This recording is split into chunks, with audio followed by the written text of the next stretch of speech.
Our latest Miami Dolphins 2023 prospect spotlight at the tight end position is in, and it is Michigan tight end Luke Schoonmaker. Who he is, how he would fit the Dolphins system, and where the Dolphins should consider drafting him if they want to add him to the roster for 2023 and beyond. You are Locked On Dolphins, your daily Miami Dolphins podcast, part of the Locked On Podcast Network, your team every day. What is going on, Dolphins fans? Kyle Krabs of Locked On Dolphins. It's your team every day here on the Locked On Network. No April Fools here on April 1st. Want to thank you guys for making Locked On Dolphins your first Miami Dolphins listen of the day. It is Saturday, April 1st, 2023, and it might be Saturday, but when we say it's your team every day, we mean it, and especially when we are in full court press for the 2023 NFL Draft to get you familiar with all of the relevant names that you need to know for Miami's two top 100 selections for the end of the month. Lifelong Miami Dolphins fan, you can find Locked On Dolphins on YouTube or wherever you listen to your favorite podcasts, and I've been in the draft space for about 10 years, so this is the most wonderful time of the year, as far as I'm concerned. You get to watch college players, and a new flavor for me personally because I'm grading and evaluating these players specifically through the lens of the Miami Dolphins and their system. And we did 8 tight ends.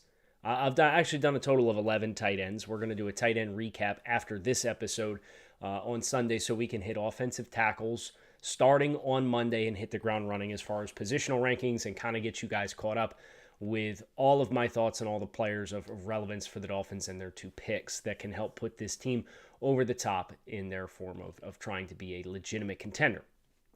So Luke Schoonmaker from the University of Michigan is the subject of our discussion this morning on the show.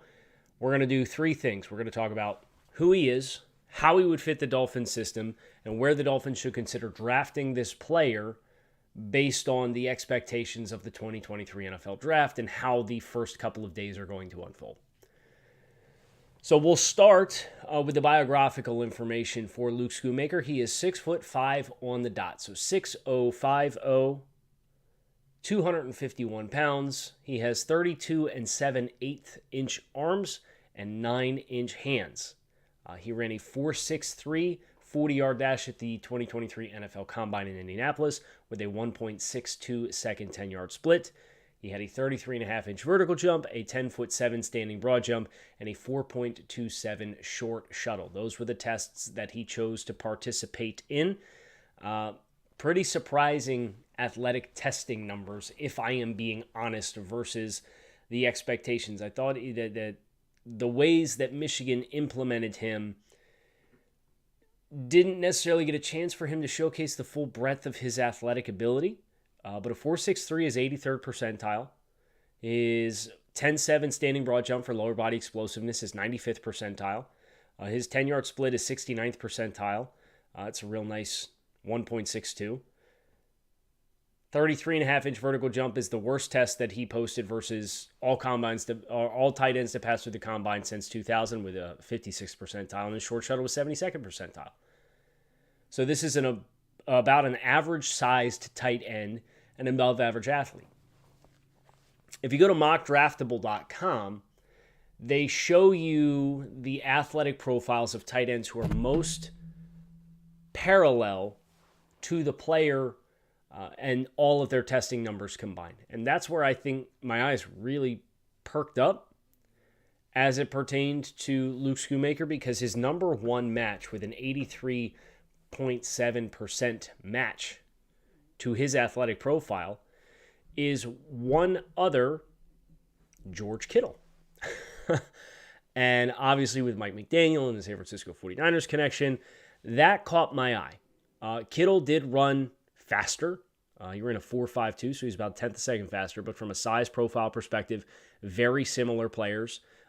Their jumps were proportionate, but Kittle was a little bit more explosive there as well, and he did not participate in the shuttle. So I'm not saying that Luke Schoonmaker is George Kittle, but the fact that he's an 83% match and the number 1 match in the database since 2000 is George Kittle kind of provides some context clues as far as Luke Schoonmaker and the kind of athlete that he is and the kind of things that he is capable of doing. Now, he's a redshirt senior from University of Michigan. He was originally a 3-star recruit from the state of Connecticut. He was born September 28th, 1998. So that is a little bit of a footnote here, is that this is an older player. He will be 25 years old during his rookie season. And he was also a baseball player, pitcher, and first baseman for his high school's baseball team, and attended Hamden Hall County Day School in 2018. Was a quarterback, wide receiver, tight end, and cornerback during his high school career. So that natural athleticism is obviously quite evident, and as he's continued to grow, you kind of whittle yourself into a pretty narrow scope. From a production standpoint, Schoonmaker is not the most productive tight end we're going to identify on this list. Played in 12 games this year, 35 receptions for 418 yards and 3 scores. The previous season, he received 17 passes for 165 yards and 3 touchdowns. That's about it for production. And he'd been playing since 2019. He redshirted in 2018. But here's where the actual dynamic of watching the film for these players is pretty important. Because as I'm watching Luke Schoonmaker, what became very evident is that the Michigan Wolverines tight end room was absolutely crazy loaded with the amount of talent that they had. So much so that the guy who was rated as the top tight end in the room coming into the year ended up not playing for the majority of the year and then transferred out. Eric All was the number one guy in the room. There were at least 3 other tight ends besides Schoonmaker, not including Eric All, who got meaningful reps for the Michigan Wolverines. So they were kind of playing this balancing game between game situation, having specialists on the field, trying to get a young guy out there. Schoonmaker is clearly a talented guy in his own regard, and because of the lack of reps and the rotation that Michigan put out, as you watched him play, I kind of found myself, even though he's an older player, and we've been talking about guys who are relatively new to the position, guys like Dalton Kincaid is an example, who only played 1 year high school ball. Guys like Sam Laporte, who played wide receiver in high school. Guy like Schoonmaker had a nice year this year for college tight end standards, especially ones that have the passing prowess of the Michigan Wolverines offense. But it also gives you optimism that, hey, there might be more here than what we've had a chance to see if he gets a better sample size of opportunity. And I can't think of any better player to embody that than George Kittle. Because George Kittle's career highs during his 4 years at the University of Iowa, he never caught more than 22 passes for 314 yards in a season. George Kittle is George Kittle. George Kittle, now granted, he ended up getting drafted 146th overall in the 5th round. So that's kind of the embodiment of, well, yes, the opportunity was there, but you didn't overdraft the player based on the projection. He went where he should have gotten drafted. So keep that in mind when we get to segment 3 here, but we have to talk about segment 2.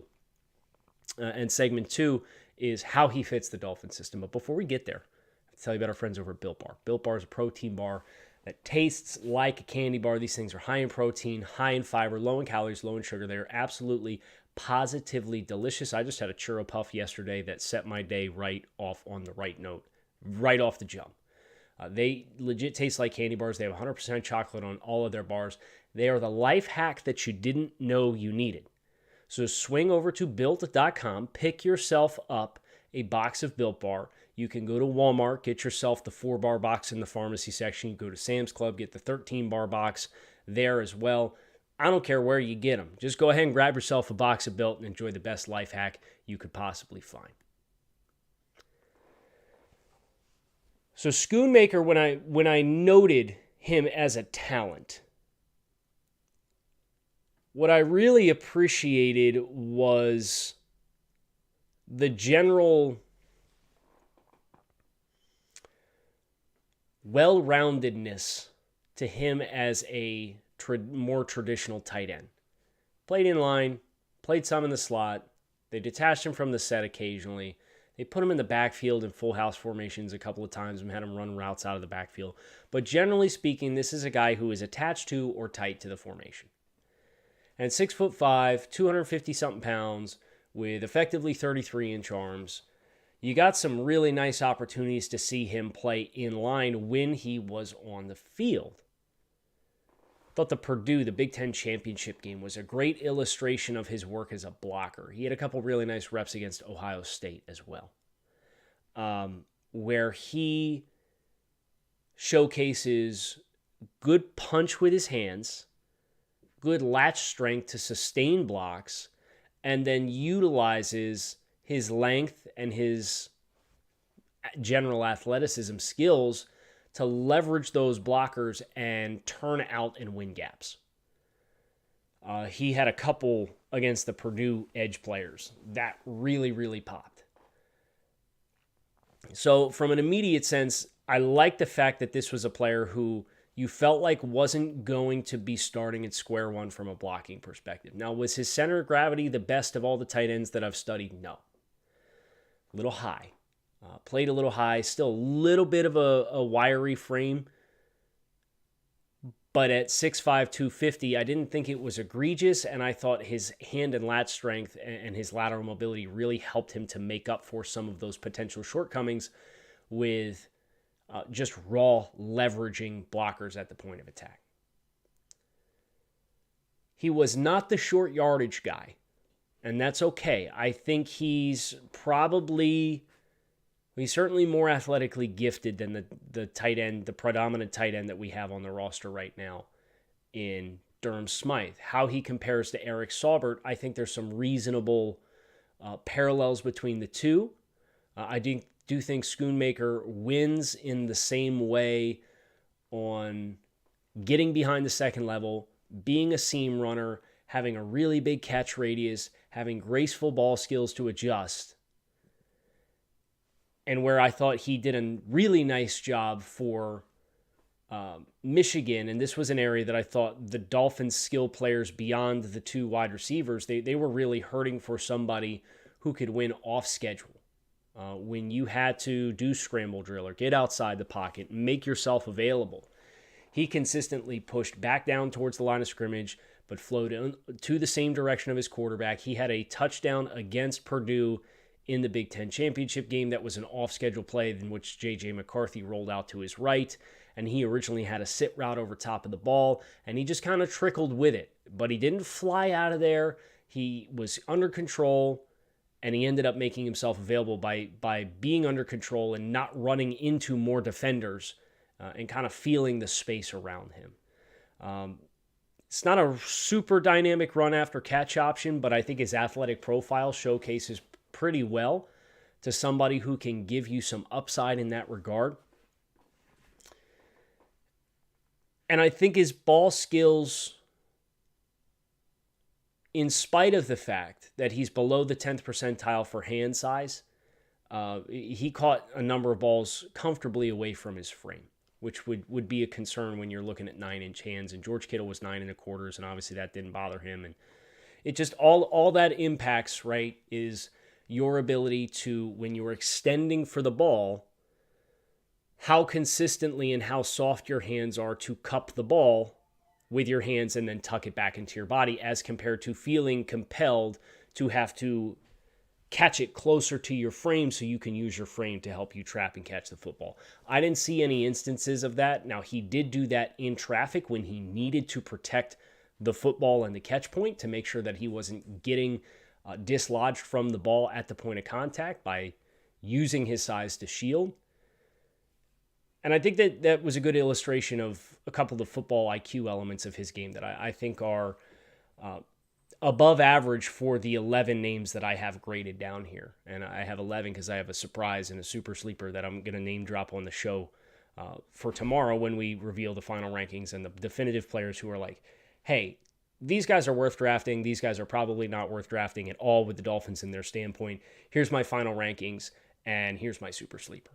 That's what we're going to go through tomorrow as we finish this exercise. But we now need to talk about how Luke Schoonmaker, the tight end, fits amongst the contemporaries that we've discussed. There is a spoiler alert, a little bit of a spoiler alert down here in the bottom ticker for those of you who are watching on YouTube. And then we need to talk about where he would be a proper fit for the Dolphins themselves. But before we get there, the NCAA tournament is in full steam ahead mode, and there is no better time to get in on the action than now over at FanDuel. FanDuel is America's #1 sportsbook, and right now FanDuel is offering new customers a no-sweat first bet up to $1,000. It's up to $1,000 in bonus bets if your first bet doesn't win. So visit FanDuel.com/lockedon and sign up today to claim your no-sweat first bet. And then you can wager on everything from the money line to point scores to three scores to who cuts down the net and everything in between, all on an app that is safe, secure, and super easy to use. So do not miss your shot to get your no-sweat first bet up to $1,000 when you visit FanDuel today. Just go to FanDuel.com/lockedon to sign up. Make every moment more with FanDuel. Schoonmaker might be the guy, guys. And what I mean by that is this. I've gotten some feedback from Dolphins fans who have been listening to the show this past week, and they've really, there's been a lot of positive feedback as far as the prospect spotlights, and thank you for the positive affirmation of this kind of as a labor of love and passion project that kind of overlaps the two things that I love most about sports media and working with the Dolphins. But the question that a lot of people had was, is tight ends the best place for you to invest early, given the traditional transition period that takes place for that position assimilating into the NFL? And it's an absolutely fair question. It is also why I think Luke Schoonmaker might be the guy, because I think that in addition to all of the trait-based grading that I've done on all 11 of these tight ends, the other thing that I've done is I've also put a current and a projected ceiling for the roster assessment series that we did for the Miami Dolphins 2023 offseason blueprint and what we do for Locked On NFL Scouting to assist the quality of the roster across the entire NFL. What do I think this player is the moment they step on the field? Versus what do I think this player at his absolute best can be, and what is his ceiling? Is he a roster cornerstone? Is he a quality starter? Is he an adequate starter? Is he a replacement level player? Is he a quality depth player? Is he a non-roster caliber player? Is he an incomplete evaluation, or is he a practice squad developmental type? And is he that now, and is he that at his ceiling in the NFL when he gets there? There is only one tight end, Darnell Washington from Georgia, who I gave a quality starter current assessment to. So that does open up this can of worms of, well, if Darnell Washington goes away, at best you're acquiring an adequate level starter at the tight end position right now. Is that worth drafting at 51 versus more high-impact positions? It's a great question. So if Darnell Washington goes away, and I look at the value potentially available at all the other spots throughout the draft, Schoonmaker's fit, I gave him the exact same evaluation score as I gave Tucker Kraft. He is equally comparable as an athlete. He played in line. I think he's more finished of a product as a blocker, so I would put him slightly above Tucker Kraft for what he can be immediately. And I think his ceiling as a player with his athletic profile is comparable to Tucker Kraft's. But if you look at where the tight end runs usually happen in drafts, you usually don't see it that super early. And even if it does happen early, the math might make sense for Schoonmaker or the third tier of tight ends to be where the value lies, as compared to trading up for Darnell Washington and the cost that would incur. Now, I don't have him graded higher than Sam Laporte. But I don't know if Sam Laporte is going to be there at 84. I'm pretty confident Luke Schoonmaker is going to be there at 84.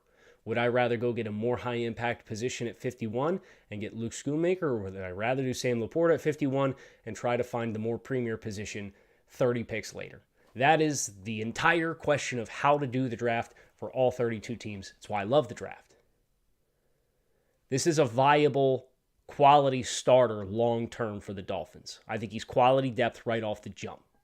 I don't know that he dramatically increases the tight end room, but if you're going to go in a different direction, you darn well better be sure that that guy does immediately improve the tight end room with a degree that you do not currently have.